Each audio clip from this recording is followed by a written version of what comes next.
Hello, my name is Melissa Niles. I am the Urban Agriculture Liaison with the South Dakota Specialty Producers Association. Thank you for joining us for Natural Beekeeping with guest Michael Bush. This webinar has been funded under a Cooperative Conservation Agreement between the NRCS and the South Dakota Specialty Producers Association to promote sustainable agriculture practices and environmental stewardship. Its contents are solely the responsibility of the authors and do not necessarily represent the official views of the USDA or NRCS. Feel free to reach out to Michael on his website, bushfarms.com. Welcome, Michael. Howdy. Now, we were just talking, you've been in the bees for 50 years. Has it 51 changed at this all? year. 51. Has it changed any? Yeah, I started in the golden age of beekeeping. You know, you put a package in a box and then you just try to keep them from swarming. Now you put them in a box and try to keep them alive. So, yeah, it's changed a lot. I suppose back when I started, chalkroot had just got here in the 1960s, and that was the newest problem, but it wasn't that big of a problem. And then it was the 1980s when the varroa mites showed up, or no, the tracheal mites showed up, and then it was the 1990s when the varroa mites showed up, and then it was the early 2000s when the small hive beetles showed up. And every one of those pests is its own unique problem. So yeah, it's changed a bit. Yeah. And often they all show up at the same time and kind of cause havoc. Yeah, now So, now we got to worry about the tropicalaps that isn't here yet. yeah, yeah, they were just talking about that at the bee conference, that we have to be ready for that one because that's going to be worse. Yep. Oof. So some of our viewers are just looking at getting into bees. What kind of recommendations would you have for a first year beekeeper that just ordered their first package? It's tough. There's a big learning curve in beekeeping. There's just so many decisions to make and so many opinions on all those decisions.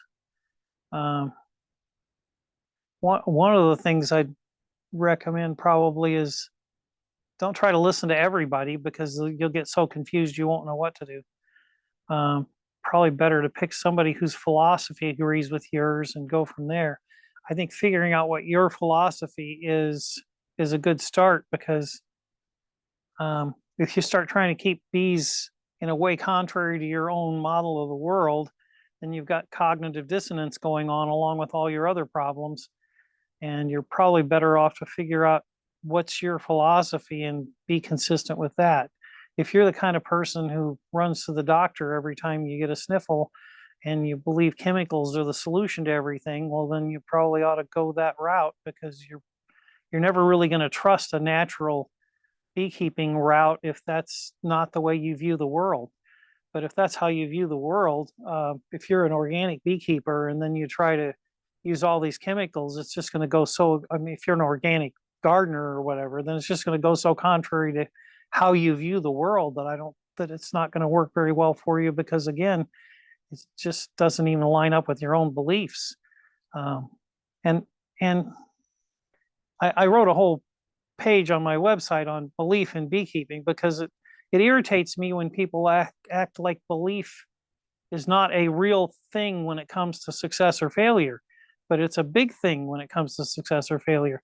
I work in the computer industry, and I guarantee you the success of a project has everything to do with it, whether the people who are working on it and the people who are using it believe in it. If they don't believe in it, it's guaranteed to be a failure. Why? Because if you believe in it, then you're determined to make it work, and you do the adjustments that need to be done to make it work. If you actually believe it's going to fail, then it doesn't really matter what you're going to do. What you do, it's going to fail, because you've already made up your mind. You know, Henry Ford said, if you think you can or you think you can't, you're right. And I think that's true. Now, you know, just because you believe something will work won't make it work, but believing that it'll work will put you in a position to try and tweak the details until it does. Where if you don't believe it's going to work, you're just going to give up on it. I find some people start beekeeping by treating, and when all their bees die, they stop treating, and then their bees are actually doing better. And vice versa, people start out not treating, and all their bees die, and then they start treating, and now their bees are doing better. And I think the difference in both of those is that they're a better beekeeper. They didn't know anything about beekeeping when they started, and so and also I think sometimes it's, but again, the cognitive dissonance of they didn't really want to treat in the first place, or they really thought they should and they didn't really trust not treating. And so either way, whether it's that they're a better beekeeper or just they're, I think you're better off to do something that's consistent with your own philosophy of life. And you need to kind of decide what that is. And that would be my first decision: is, am I going to go down the chemical route, or am I going to go the natural beekeeping route? And if you're going to go the natural beekeeping route, then you got a ton of decisions to make, and you know nothing about how to make them because you have no frame of reference. So I give advice all the time, and I have people years after they followed my advice thanking me constantly that they followed my advice, because one of my pieces of advice is to get all 8-frame medium boxes, because a 10-frame deep, when it's full of honey, is going to weigh 90 pounds. And people don't realize that when they get into it, and they get all deeps, and then they find out they can't even lift the boxes, and then they're frustrated. If you get 8-frame mediums, if you can lift 50 pounds, you're probably going to be okay. I'm actually getting to the point where I'm starting to think that 50 pounds is weighing a bit too much. By the end of the day, I've got about 100 hives, and I lift a lot of boxes on every hive, and so by the end of the day, I'm starting to hurt from the 50-pound boxes. But I guarantee you, if you get the 90-pound boxes, you're going to regret it. Even if you're a pretty strong guy, I just don't think human beings are well designed to be lifting 90 pounds unless you do that all day, every day. Back when I was a young carpenter and I lifted that much all the time, I didn't mind the 90-pound boxes. But when I started working at a desk and not lifting a lot of stuff, that's just too much. So that's one of the pieces of advice I'd make, is choose your equipment carefully, because you think, well, I can always buy some different equipment later. Well, that's true, but you have a lot of money invested in that equipment, and it'll last for decades. And I've still got boxes I bought 50 years ago, although I also have a lot of boxes that rotted out a long time ago. But they don't just disappear. It's an investment, buying equipment, so you might want to think that through carefully. A lot of times beginners obsess over things that are easy to change later, like what kind of bees they're going to get. Now, you can get Italians today and you can change them all over to Carniolans tomorrow. It won't change overnight, but you can change the queen, and in 6 weeks they'll all be Carniolans. So that's really one of the easiest things to change, and it's one of the things that beginners obsess over the most. And it's really the easiest thing to change. So the hard things to change, I'd pay more attention to and think them through carefully. Another good piece of advice that I read in a book a long time ago, and I've kind of recommended it to people, is that you're better off to pick one person who's successful at doing what it is you think you want to do, and follow their advice as close as you can, with maybe minor adjustments. But a system is a system, and you often can't just take one thing out of a system in isolation and put it in this system over here and have it all work out right. I don't know. I'm trying to think of a good example. A good example is I have all top entrances on my hives, and I don't generally run queen excluders. Well, that works fine for me because all the drones can get out the top because I don't have an excluder. If I put a queen excluder on, it changes the whole system, because now the drones can't get out of the brood nest. Because my only entrance is at the top, and there's a queen excluder between them and the top because the drones can't get through the excluder. So there are ramifications to changing that system. And if you don't, especially when you're a beginner, you don't understand all the ramifications of those changes. it seems like a simple little change. Oh yeah, I want to use an excluder, but now it changes the whole dynamic here. Now I have to have a bottom entrance so the drones can get out. I'm just picking this as an example, but as a beginner, you may not see the ramifications of what you think is a simple change to a system. So quite often a system depends on all its parts in order to work correctly. So if you're going to follow somebody's system, it's best probably just to follow that system. If you do the eclectic thing of, I'm going to take this from this beekeeper and this from this beekeeper and this from this beekeeper, and you don't know enough about bees to understand the ramifications, I think that's all fine when you're an experienced beekeeper, but when you don't understand the ramifications, even when you're an experienced beekeeper, you may not see those ramifications till you do it. But you kind of need to know a little more about beekeeping before you can make those kind of decisions very well. So why do you choose a top entrance to a bottom entrance? Because most time I see the bottom ones. I haven't seen many top ones. Sorry, I got a cough here. Well, it was a whole sequence of a system shift. So the first thing that happened was my hives blew over. I had them up pretty high. It just seemed convenient to put them up kind of high, so I had concrete blocks and then a hive stand and then a bottom board and then the hive wall on top of that. Well, in Nebraska, we get some pretty bad winds, and I got a shear wind, and it blew all my hives over, which was a disaster. It happened in the middle of the night, in the middle of a rainstorm, and I thought I'd just go out and set them back up. Didn't even put any protective equipment on, and discovered that you don't want to mess with bees in the dark ever, even with protective equipment on, because they just crawl and they will find a way in. But anyway, after that, I decided I'd move them lower to the ground so they wouldn't blow over. So I made a stand that was just a treated 2x4 on edge. So it was just 3.5 inches tall, and put them down there. And then they just weren't thriving, and I couldn't figure out why. And eventually I figured out it was skunks, and a skunk will come up to the entrance, scratch on the entrance, and get a guard bee to come out and catch it between their paws, rub it in the grass and get it to sting the grass, and then pop it in their mouth. And then they'll just keep doing that, and they'll get a whole mouthful of them. They'll suck all the juice out of them and then spit them out.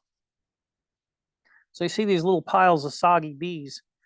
Once in a while, I think they accidentally swallow them. I don't think they do on purpose, because then you sometimes see some scat that has a bunch of dead bees in it as well. So I'm assuming that they get stung on the tongue or something, and then as a reflex, they swallow them. But usually they just suck the juice out of them. So to solve that problem, I went out and sat there all night, and skunk came along, and I shot the skunk and thought I fixed my problems, and still finding soggy bees. So I set a trap and caught a skunk, and then of course you've got a whole nother problem. I had a have-a-heart trap with a skunk in it.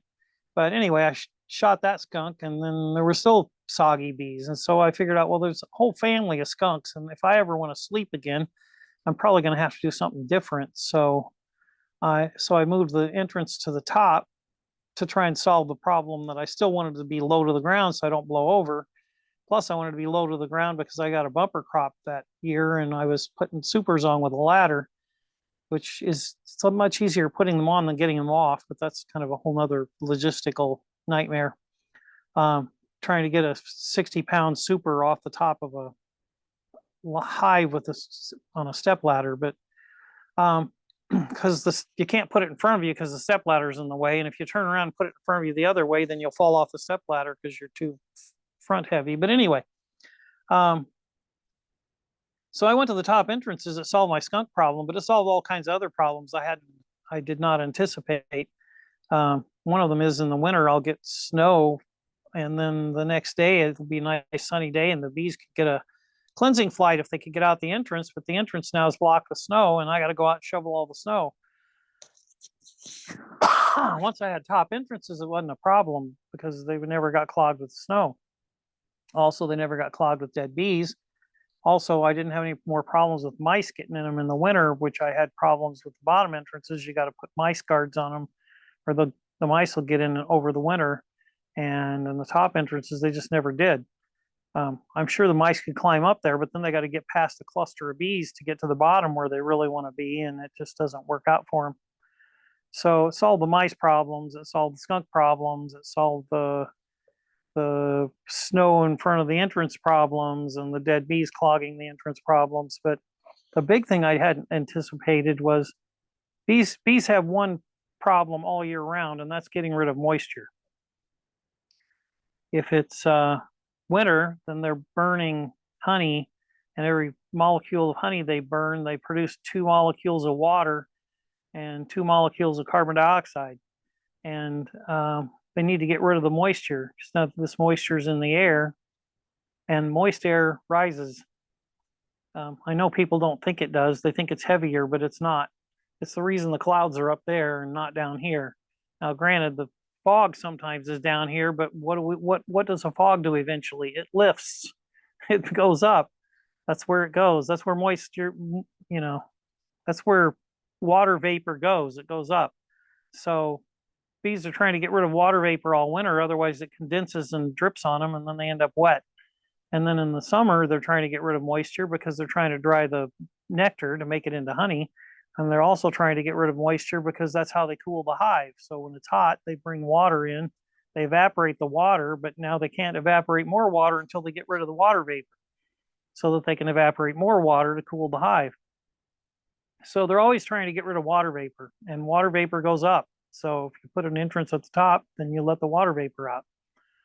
So I put a small entrance at the top because I don't want all the heat just going out the top, but I do need to let the water vapor out. Plus, I find the small entrance all year round works better than trying to make it wider.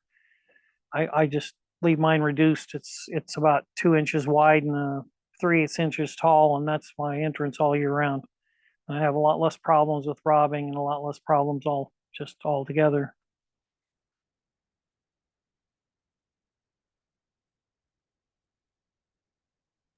That's my Yeah. top entrances. Very Plus, cool. plus they're simple. I just cut a piece of plywood to fit exactly the same size as the hive, and I put a shim on each side to make the gap at the front, and then I just put a piece of board in there to block it down to those 2 inches, and I glue and nail those on, and then those get propolized down. That's the other problem I had in Nebraska was when I had an inner cover and then an outer telescopic cover. The telescopic cover doesn't get glued down and it hangs over on the edge, and so the wind catches it. So I had to put concrete blocks on them to keep them from blowing off. And then I'm lifting a concrete block before I even start lifting boxes, and a concrete block weighs, I don't know, 40, 50 pounds.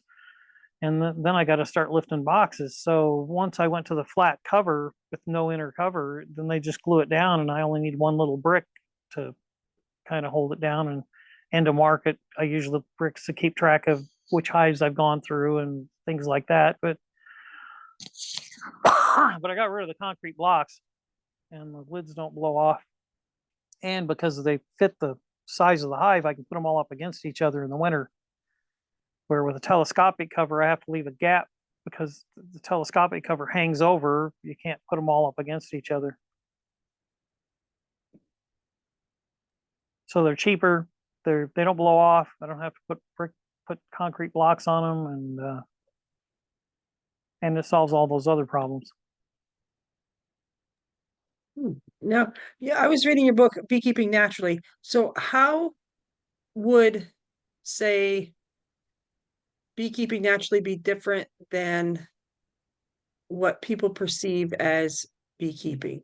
Is there a lot less treatment you have to do? Is there tricks to it? What would be the keys? I don't do any treatments. I don't treat with anything for anything.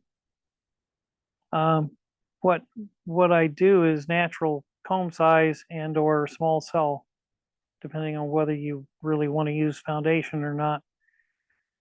And I actually use a mixture of both just because it's the most convenient for me. But I'd probably do all foundationless if it weren't that I have to make all those foundationless frames and I get tired of making them. But and I bought a whole bunch of PF 120 small cell plastic frame and one piece frame and foundation, and they saved me the work of making all the frames. So I use a bunch of those. I also use a lot of foundationless frames. So I have quite a bit of both. Um, so the natural comb size is what I do for varroa mites. I've never really had that much trouble with tracheal mites, and that problem kind of went away when people stopped treating for it. So, because it's not that hard to breed for tracheal mite resistance, and as soon as everybody stopped treating for it because they were obsessed with the varroa mites, it kind of went away as a problem. So, how small cell helps with varroa mites has to do with the life cycle of the varroa mite.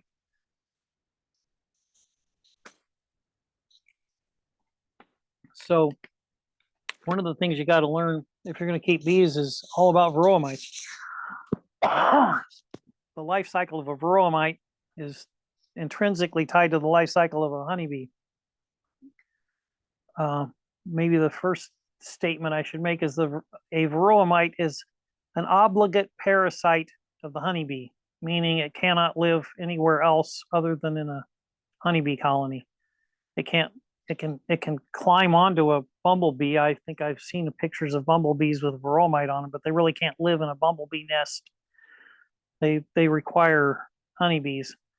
So what they do in a honeybee nest is a foundress mite. We'll call that because she's going to start a family of varroa mites. She's mated and she's an adult, and she goes into a honeybee's brood cell just before it gets capped. And then it gets capped, and then she lays an egg every 32 hours or so. And the first one's a male, and all the rest of them are females. And interestingly, it works the same way as it does in honeybees, in that the first egg is not fertilized and it becomes a male. And this works the same in honeybees. All the unfertilized eggs turn into males. So all the drones come from unfertilized eggs, and all the females come from fertilized eggs, all the workers and all the queens. So the foundress mite lays an egg every 32 hours, and how that works out from the time it gets capped until the time it emerges, that in order to be viable, that new varroa mite has to make it all the way to maturity and get mated, or it's not viable. So in a normal size cell, that's a 21-day cycle from when the egg's laid to when it emerges, and it's 9 days till it gets capped, and it's then on day 21 it emerges.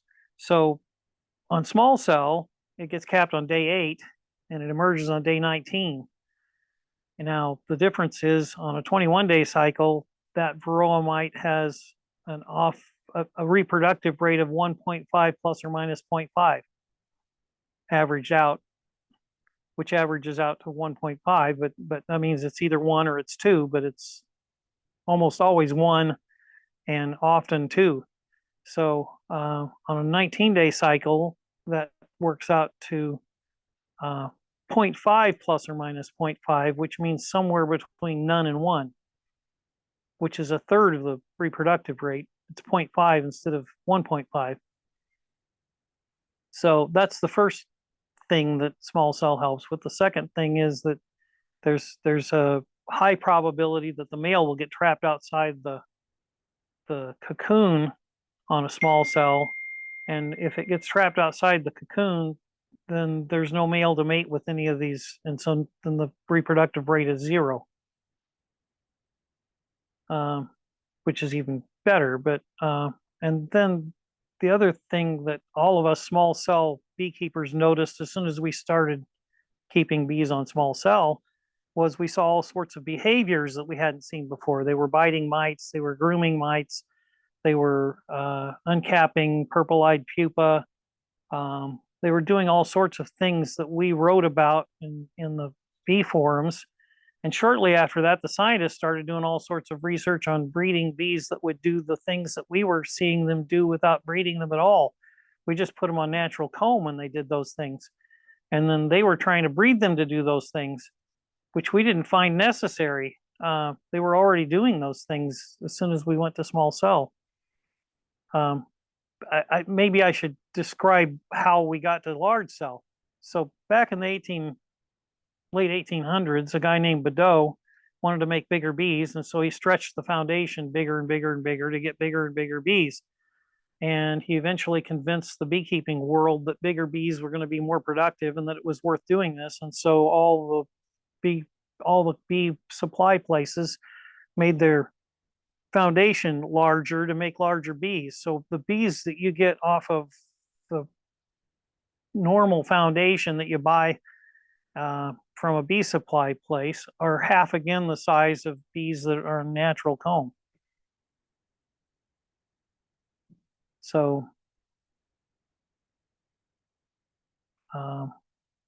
that's the other thing we noticed was just the change in behavior. But then I think they're actually a bit more healthy and vigorous as well. But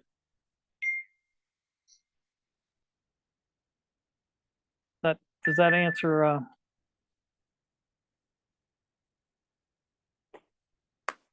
I lost your. I Here we can't go. hear you. There Oh, we there go. you go. Belinda was just asking for a picture of the lids. I can scan one out of your book if that's okay and offer it to her. Sure. You can Okay. find one on my website. You go to bushfarms.com, Oh. go to beekeeping, go down the left-hand side to top entrances, and there's a whole page on it. That sounds easier than I was planning on doing. Let's see here.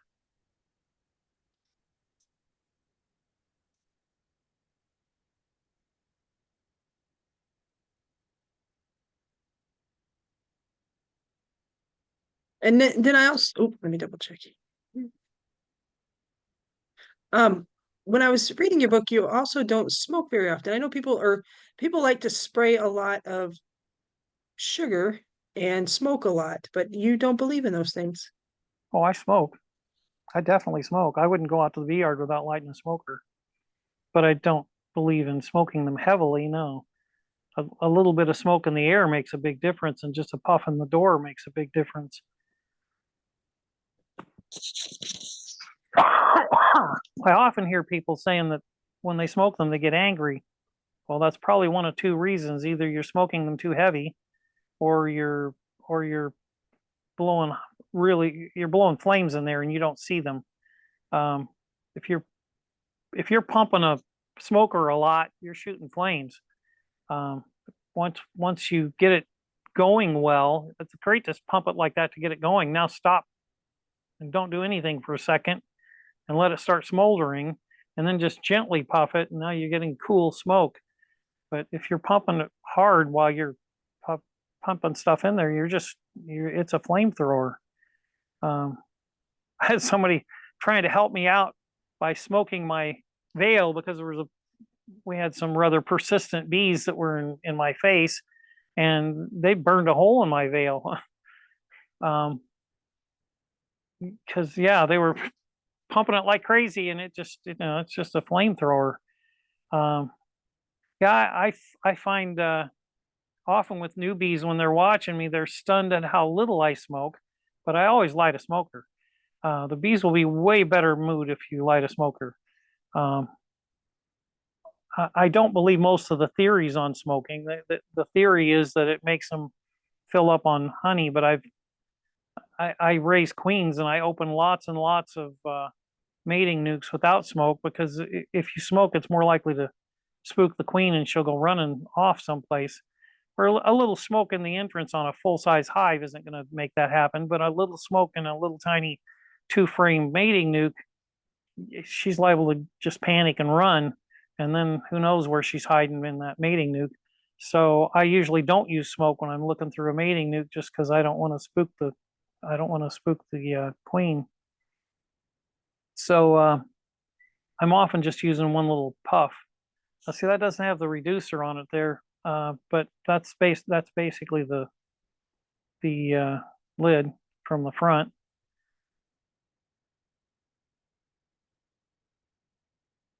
That's a different one from the side actually, which if you're running, if you're not doing them all up against each other like I am, from the side is kind of a handy place to have the entrance, but because if you just got a hive by itself and you put the entrance on the side instead of on the end, you can work it from the back, and the frames are a little more handy because they're all right in a row this way instead of they're right in a row this way, and they're easier to pull out than when the other end of it is all the way at the far end, and it's like a long reach to get to the other end of the frame to pry it out. It's just a question of convenience, but mine, I have all mine packed up against each other, so it doesn't going the long ways doesn't work as well for compactness. So I don't do it, but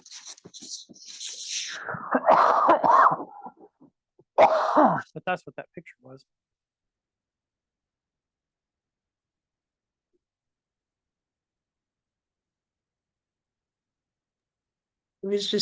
I was sending out a thing to see if any of our attendees had any questions about bees, because we certainly want to make sure we answer any questions.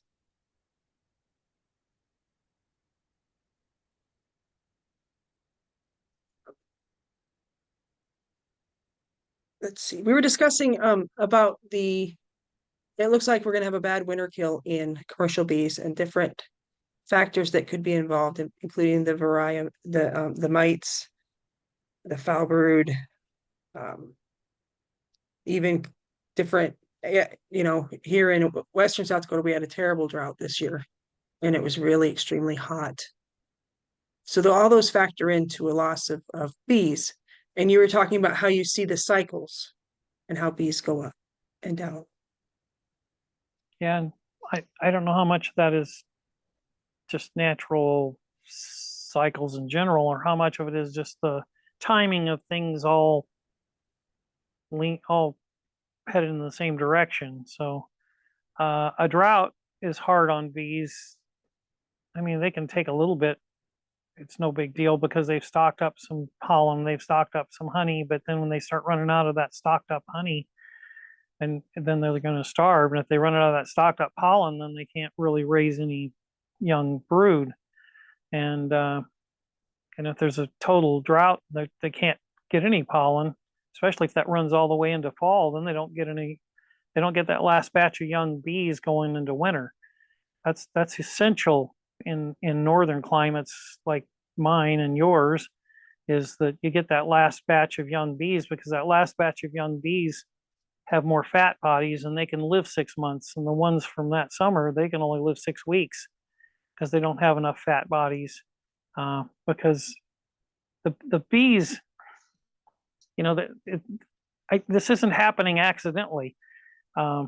It seems to be being done on purpose, that the bees are purposely raising short-lived bees so that they can control the population. So in other words, what happens if you have really long-lived bees and now we hit a drought and I have too many mouths to feed? Well, if they're going to live 6 months, then they're still going to be here come winter, and the population isn't going to drop off because of the drought. I kind of need it to drop off because of the drought, but I don't want it to drop off too much. So that's kind of an issue. So malnourished bees don't live very long. So if they did manage to raise some bees in the fall, but there's not really enough pollen to feed them well, then you end up with malnourished bees going into winter, and they're not going to live long. And if they don't have any pollen, then they don't even raise that last batch of young brood. Then you've got old bees going into winter, and they're not still going to be alive come spring. They're going to be dead in about 6 weeks. So there's that issue. And then you've got how did the varroa mites do? And the varroa mites are spreading viruses. And then, what viruses did they have that they were spreading? And then you have the stress of the small hive beetles. If the hive gets, if the population density gets low, it's stressful for bees. So go back to that drought. If they've got a whole lot of honey on here and now they get hit with a drought and they've got all these boxes and the population starts dropping back because bees are short-lived and they're not raising new bees because there's no reason to. And now I've got less and less bees per box because I haven't taken the boxes off. And now the bees are all stressed out because they're spread too thin trying to guard all this honey. You got small hive beetles trying to steal the honey, and you got wax moths, and you got ants, and you got all these things, and they're just stressed trying to take care of it all. One of the best things you can do for bees is, if they're spread too thin, is to compress them so that the density of bees is higher. One of the things you'll hear all the time in beekeeping is that the solution to this is strong hives. For instance, small hive beetles. You don't want to get small hive beetles to take over, you keep strong hives. Well, how do you keep strong hives? I mean, obviously hives wax and wane and they get strong and they get weak and if I do splits, they're definitely not strong. I mean, they're small, but the difference between a strong and a weak hive is the density of bees, not the number of bees. So if you've got the same number of bees in one box instead of 5 boxes, then you have strong bees in the one box. And if you put that same thing in 5 boxes, they're weak. And it's the same number of bees. It's just that now they're spread out in 5 boxes, and that's a weak hive. So think in terms of how crowded they are, and they need to be somewhat crowded in order to be healthy. Now, the problem with somewhat crowded is, of course, in a flow, that can change really rapidly if they're filling supers up really fast, and all of a sudden they're swarming, and so that's a problem. Generally, once they're in the middle of a flow, you can pile boxes on there, and it probably isn't going to be a big stress because they're not robbing each other because there's plenty of nectar coming in. And there's not a lot of pressure from other things like yellow jackets or whatever because they're getting all the nectar they want. So they're not trying to go rob the bees. So the bees are usually not as stressed in a flow. Plus, they have all these resources. So there's just all this vigor that's happening because of the flow that kind of makes up for the fact that you threw all those empty boxes on and spread them out a bit. But as soon as that flow starts to dry up, you need to think in terms of, how much can these guys guard easily and not get stressed, because you may have to harvest because the bees are dwindling and they still have all this honey. I kind of like to not harvest and save it till winter because I can make a better judgment on how much honey to leave them, but I can't always do that depending on what the population stays at in that period of time after the flow.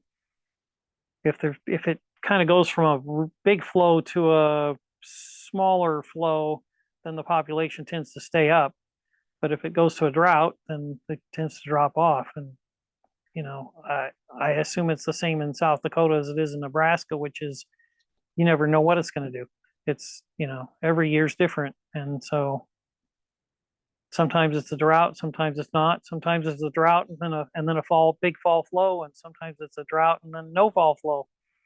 So, and you as the beekeeper, the things you've got the most control over are space and food, and you don't really have a lot of control over too much else.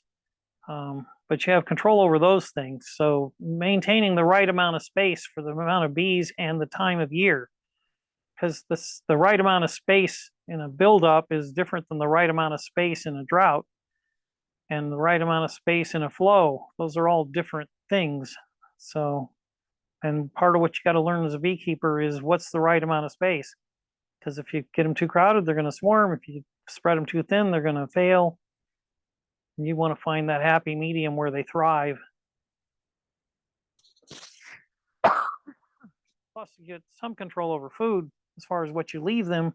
And if they end up too light, then you have some control over food by feeding them. But I try not to feed them. I try to manage them so I won't need to feed them, but sometimes there's no way around it. Sometimes it's bad planning on my part, and sometimes it's just that I couldn't do anything about that drought that forced me to harvest all that honey so that the small hive beetles wouldn't eat it. So does that make sense?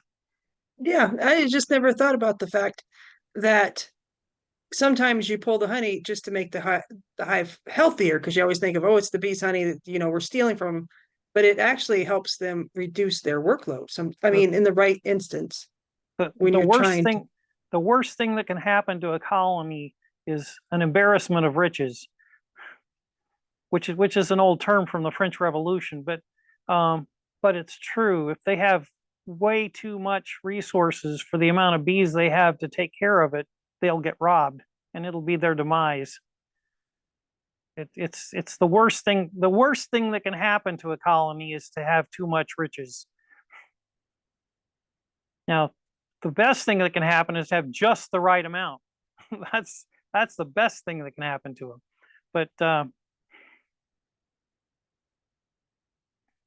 But yeah, the worst thing, yeah, people often make this mistake. They think this hive's weak, I'm going to give them a whole bunch of honey. Give them a little bit of honey. Make sure they don't run low, but don't give them more than they can take care of. Oh, we got a couple comments in the chat. James says that's so insightful. An embarrassment of riches. Sometimes removing honey protects and supports the hive the most. So he was agreeing with you. And then Joseph says, how would you recommend transitioning from existing colony to a small cell foundation? Part of the problem with getting a large bees to build small comb is that they're large bees, and they tend to build comb kind of based on their own body size. And so it usually takes a couple of turnovers of comb, of natural comb, to get them back to natural size. The quick method is you buy Mann Lake's PF 120s or 100s, depending on whether you're on mediums or deeps. And they're plastic, and they're small cell, and the bees don't really have a lot of choice but to build it, and they do. I've had really good luck with the PF 100s and the PF 120s. That's the quickest way to do it, is just feed those in. And if you want to get the large cell out, you can just keep putting it above an excluder till there's no brood in it, and eventually pull it out. Or you can just, if you usually run an excluder, if that's your method of keeping bees, you can keep the large cell and just keep it in the supers and just get it out of the brood nest, because the brood nest is where it matters. It doesn't really matter in the supers, but it does matter in the supers if the queen's laying all over the place. I mean, some queens just want a chimney right up the middle, and who knows where they'll end up laying, but some of them will stay in the bottom.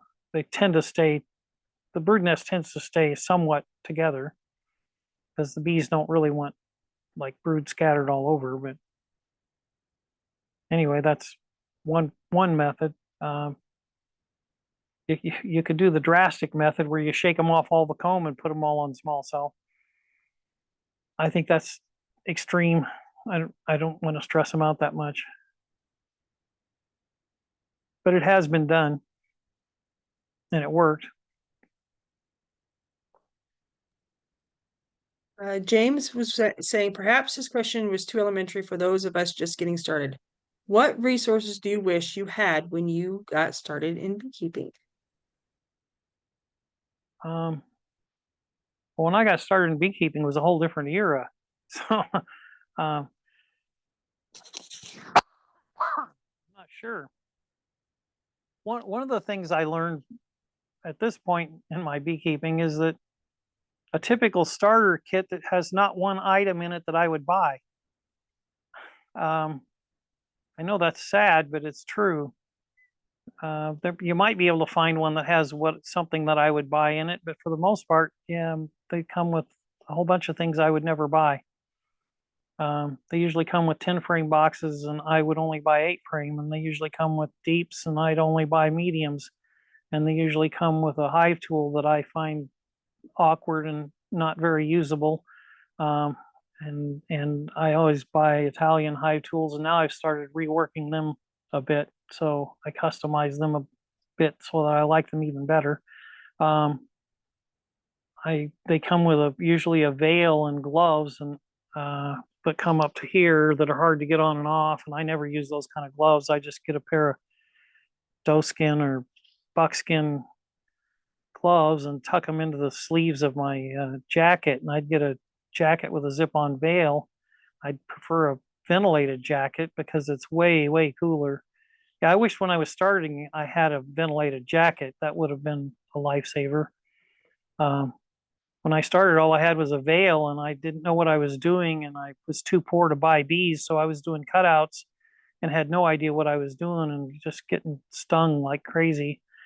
And then I discovered a full bee suit with a zip-on veil, and I thought that was heaven, except that it wasn't ventilated, so it was really, really hot, but at least the bees couldn't get in.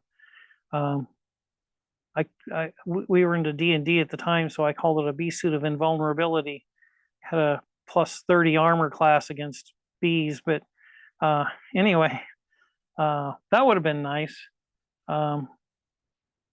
So yeah, beginner's kit probably comes with an inner cover and a telescopic outer cover, which I gave up on. Probably comes with a plastic queen excluder, which I hate. I like wood-bound metal ones the best, and metal ones would be the second best. But the wood-bound ones I like because I can paint the wood red, and then if it's on a hive, I can tell. Come winter, I've got to pull all those off, otherwise the queens will get stuck below the excluder, and it's easy to forget them when they're just the metal ones that are, they're not obvious. You can't tell that you have the excluder on there, and I got to pull all those off come winter. So if I was going to buy an excluder, I'd buy a wood-bound one and paint it red. So we're back to, yeah. And then they ship the tiny smoker. The tiny smoker is the hardest smoker to keep lit. The taller the smoker is, the more of a chimney effect you get, and the easier it is to keep lit. So you want to buy the tallest smoker you can get. Date Ant makes a really nice tall smoker.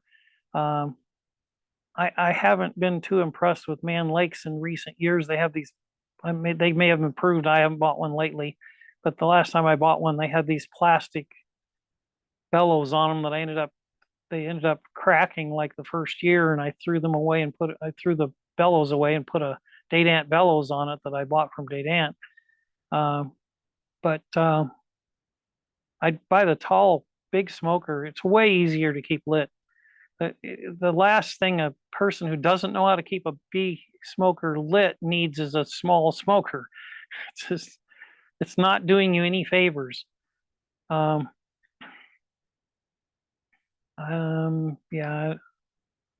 I wouldn't buy the hive stands with the with the mouse ramps on them. It just helps the mice get into the hive. I don't see any point in them. When I do buy a bottom board, I cut the landing board off and then I block the entrance completely. So if I wasn't going to block it, I still don't want I don't want the entrance. I don't want that landing board. It's just a place for the mice to get on, and I don't want to help the mice. So in my opinion, landing boards are not good. They're not only not helpful, they're counterproductive. And the top entrance only, my bees just fly right in the entrance. I don't see a use for a landing board.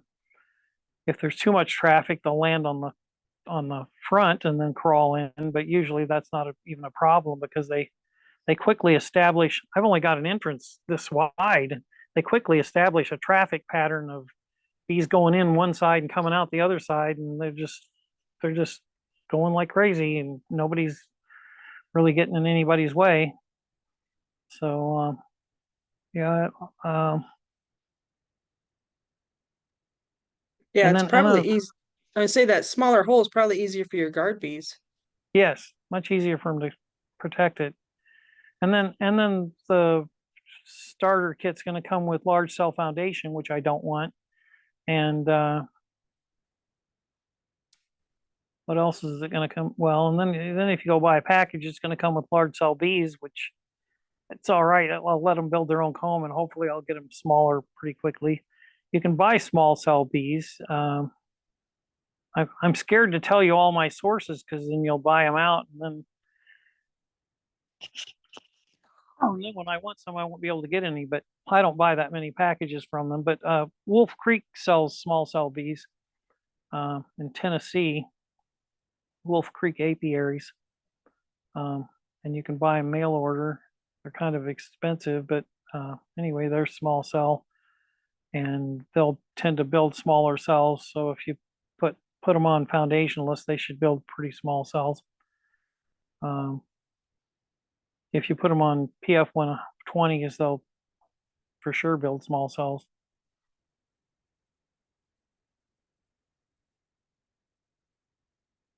So that's another issue as a beginner beekeeper is you're probably already thinking over the nuke versus package issue, but the problem is that the nuke isn't going to be small cell bees on medium frames, and I think you want small cell bees on medium frames, and so I don't think you're going to get that from a nuke. So I probably wouldn't even consider it unless I knew a small cell beekeeper who would set some up for me on medium frames, because on deep frames they don't, it's just another problem for me to solve. It's not an unsolvable problem, but it's another problem for me to solve. I've either got to do a cutout and tie them into medium frames, or I've got to stick the deeps in 2 medium boxes with 3 inches of extra space at the bottom, and they're liable to build who knows what down there. And I mean, you think they'll just build them on down, but sometimes they don't. They sometimes they build some crossways thing across all 5 frames down there, and so you could build a little 3-inch adapter to put on top of a medium frame that the deeps would set in that would reach down into the medium below it, and then just stick a board on the side for a cover and a board on top for a cover. That could be done, but again, it's just another problem to solve. I just should not face that problem, so I'd probably buy a package. But the other problem with packages is you're usually getting southern queens, and I think you really want northern queens, and northern queens are hard to come by. They're even hard to come by for me, and I'm raising them because by the time I've got a whole bunch of queens raised, it's August, and nobody wants queens in August. They want queens in April. So I need to come up with ways to overwinter the queens so that I got more queens in the spring. And I'm working on that problem, but I haven't solved it. So unfortunately, if you really want northern queens, you may have to bite the bullet and accept the fact that you're going to get them in September and requeen in September, and you'll have a nice young queen come spring. But that's part of the dilemma of trying to get northern queens.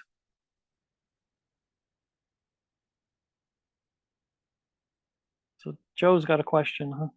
Yep. Joe was wondering, when running a top entrance hive, how do you keep the queen from laying in the honey supers? Well, all my boxes are 8-frame mediums. If the queen lays in it, it's not a honey super. It's a brood box. It's that simple.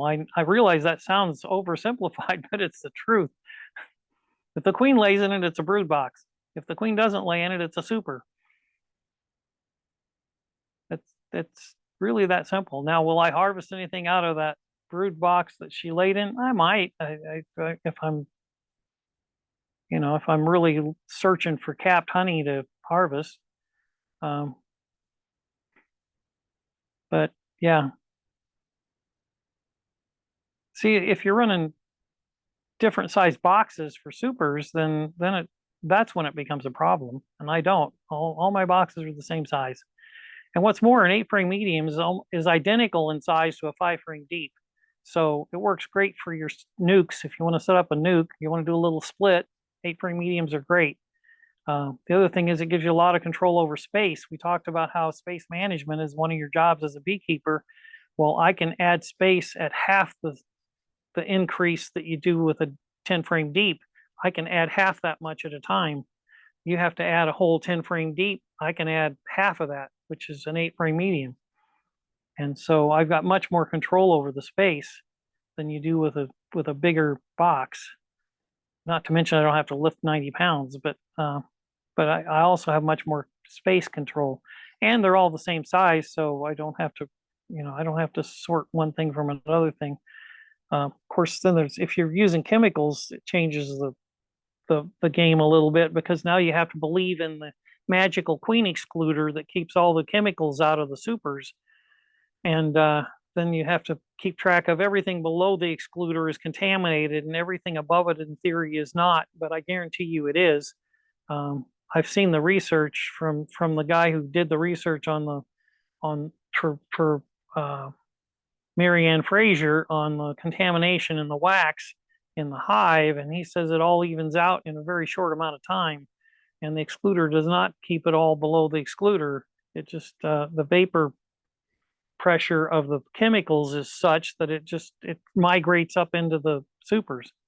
So if you're using chemicals, all of your wax is contaminated, and that's just reality. And then maybe you care whether the queen's laying in it or not, whether it's a brood chamber or whether it's supers, because you're relying on the magical queen excluder to keep the chemicals from migrating up into the super. I don't know, but I never had any faith in that anyway, because all the old timers used to purposely, trying to get comb honey, they'd purposely force them to move all the honey out of the brood nest up into the supers by just crowding them down and then putting empty supers on instead of open comb. So they draw a new comb really quick and fill it with what was down in the brood nest.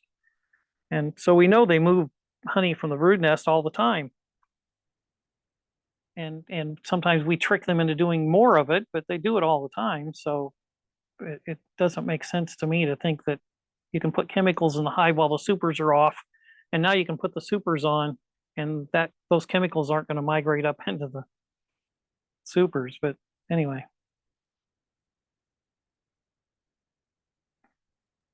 Okay. James said that was very insightful. I feel I'm getting the best tips to shorten the learning curve. How would you advise someone who owns a flow hive but has not yet ordered bees?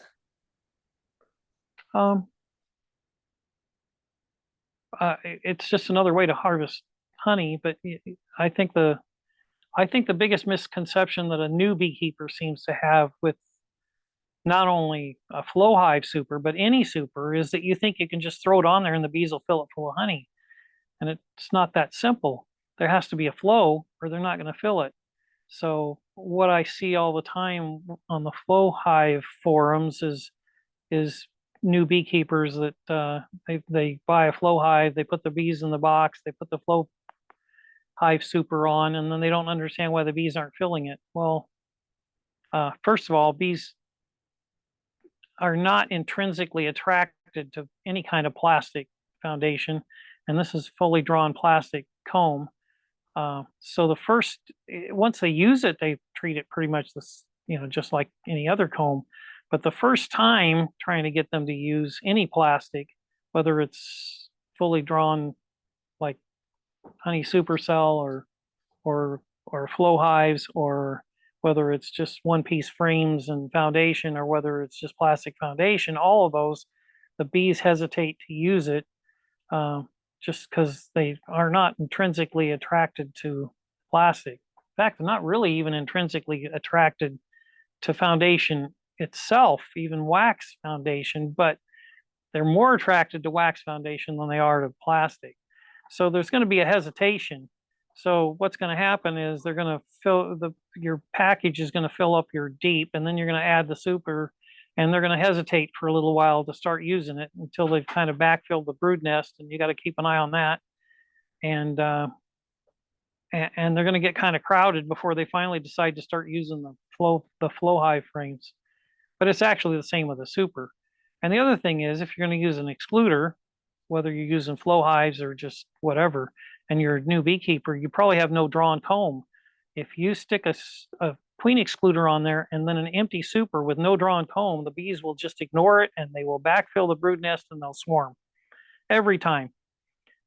They will not go through that excluder and start working bare foundation. I don't care if it's plastic, wax, whatever. They're not going to work it, and including the flow hive. So, so you're going to have what you're going to have to do is add that without the excluder until they start to work it. And once they start working it, you can put the excluder back on, and it'll probably work. The other thing to keep in mind with an excluder is anytime you weren't using an excluder, now you add an excluder, there's going to be drones above and below the excluder, and there has to be some kind of an exit for those drones, both above and below the excluder, or you'll have an excluder just clogged up with dead drones. So make sure there's some way the drones can get out when you add the excluder. Personally, since I'm using natural comb, I don't have any problem with the queen laying in the flow hive. I think the only reason the queen's going to lay in the flow hive is because she's desperate for a place to lay drones. And if there's plenty of drone comb in your brood boxes, then I don't have any problem with her laying in the flow hives. I have a whole bunch of them, and I don't have any. I've never had the queen start laying in them, and I think it's because there's plenty of drone comb in the brood nest.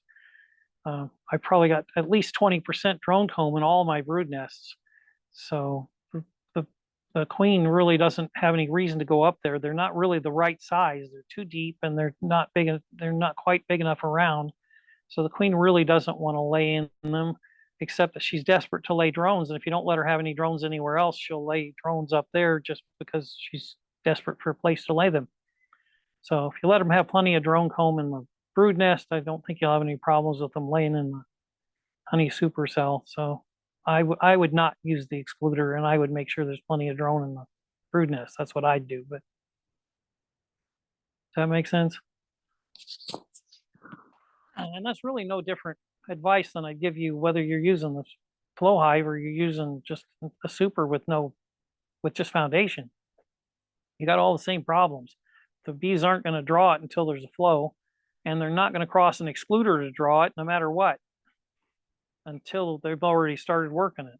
So, unless you have drawn comb. I mean, if you got a box full of drawn comb and you put it up there, even though they aren't working it, they're likely to cross the excluder to work it because they see that drawn comb up there. They go, oh yeah, there's someplace I can put some honey. Where if it's just foundation, they look up there and they go, there's no place to put anything up there. It's just a bunch of space.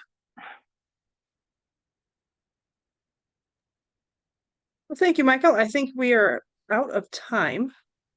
And we appreciate your time and knowledge on beekeeping. For more information, you can visit his website at bushfarms.com. Okay, thanks. Yes, thank you for coming. I think I learned a lot and it was very interesting. This webinar has been funded under a conservation collaboration agreement between the NRCS and the South Dakota Specialty Producers Association to promote sustainable agriculture practices and environmental stewardship. Its contents are solely the responsibility of the authors and do not necessarily represent the views of the USDA or NRCS. Again, I am Melissa Niles, Urban Ag Liaison for South Dakota Specialty Producers. Please visit us at sdspecialtyproducers.org to view upcoming events, find the producers, and become a member. We're getting lots of love. I see lots of hearts flying by. So I think everybody enjoyed it. Great. Okay. Thank you, Michael. You have a wonderful Tuesday. Thank you.